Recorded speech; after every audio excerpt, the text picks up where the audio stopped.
Namasté les amis, c'est Lucas pour un nouveau podcast. Si tu ne t'es pas encore abonné, n'oublie pas de le faire, c'est maintenant. Alors aujourd'hui, on va parler routine, non pas matinale, j'allais dire une connerie, mais routine nocturne. Alors qu'est-ce que c'est la routine nocturne? Déjà, qu'est-ce que la routine matinale? J'imagine que tu le sais, j'en ai déjà parlé, des millions de gens en ont déjà parlé. Le thème a été popularisé par Hal Herold. L'auteur de Miracle Morning, il en a vendu des milliards, des millions, je sais plus. C'est lui qui a popularisé le concept, donc, et on dit que avoir une routine matinale est une des bases du développement personnel, un socle, un pilier pour atteindre ses objectifs et bosser sur soi avec efficacité et donc passer à l'action facilement, de façon automatique. Je pense que c'est vrai. J'en ai d'ailleurs une. J'espère que tu en as une aussi. Mais qu'en est-il de la routine nocturne? Alors, routine nocturne, qu'est-ce que c'est? J'en sais rien. Je viens de trouver le nom là, comme ça, maintenant. Je dirais plutôt que c'est la routine, bon, nocturne ça veut dire la nuit, mais là je parle plutôt du soir avant de se coucher. Parce que c'est bien beau d'avoir un rituel matinal, mais si on ne se conditionne pas la veille au soir, eh bien on risque de pas être au top au saut du lit. Alors, je vais pas te rabâcher les conseils de base qui coulent sous le bon sens, je vais pas te dire qu'il faut éviter de te bourrer la gueule tous les soirs ou de t'enfumer, de t'endormir avec ton smartphone sourié ou de regarder des conneries à la télé jusqu'à pas d'heure, bon ça tu le sais, enfin j'espère.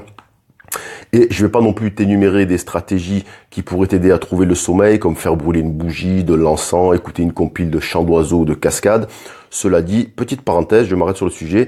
Il y a quelques années, j'étais un très très gros insomniaque, c'est-à-dire j'arrivais à dormir, mais en général je mettais 2 heures, 3 heures, 4 heures, 5 heures, 6 heures. Des fois c'était la folie, je m'endormais juste 1 heure avant le réveil. Horrible, si tu as déjà connu ça ou que tu le vis, tu sais ce que c'est vraiment terrible. Eh ben, qu'est-ce que j'ai fait? Un beau jour, je me suis dit, tiens, je vais acheter des bougies. Donc, je me suis mis une bougie, un peu avant de dormir, un petit livre.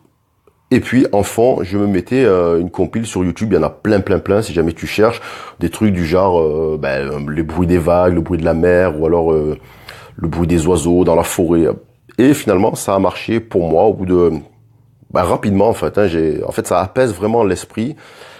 Et ça m'a permis de ne plus être insomniaque, même si ça m'arrive des fois de ne pas trouver le sommeil, comme tout le monde, mais voilà. Donc si jamais tu es dans ce cas, écoute, tu peux essayer, ça coûte rien, c'est gratuit, on sait jamais.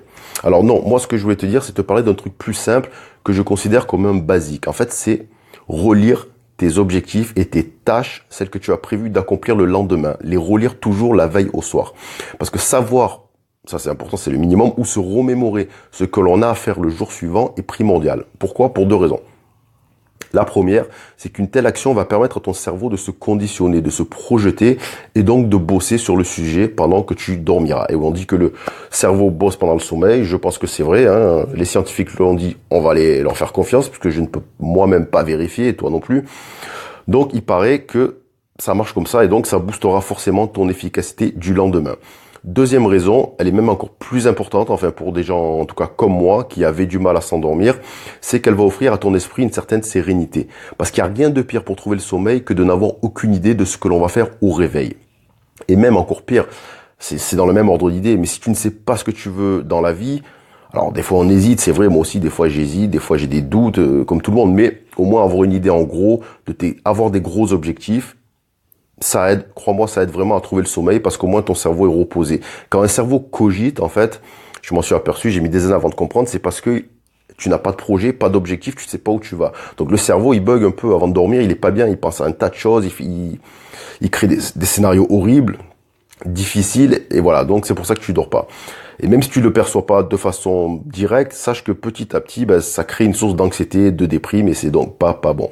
Donc, avoir des gros objectifs, c'est ce qu'il faut. Maintenant, qui dit gros objectifs dit petits objectifs. Qui dit petits objectifs dit petites tâches. Qui dit petites tâches dit routine quotidienne. Donc, avant de t'endormir, tu relis tout ce que tu as à faire le lendemain et tu offriras la paix à ton cerveau qui pourra se consacrer à des choses plus importantes, c'est-à-dire trouver la paix et le sommeil plutôt que de réfléchir à « Ah, mais putain, qu'est-ce que je fais demain ?» Non, là, il le sait, il te laisse tranquille, tu le laisses tranquille. Bonne nuit, à demain. Donc, je consacre un chapitre à ce sujet dans mon livre, Le pouvoir de l'agenda. Tu trouveras le lien ci-dessous.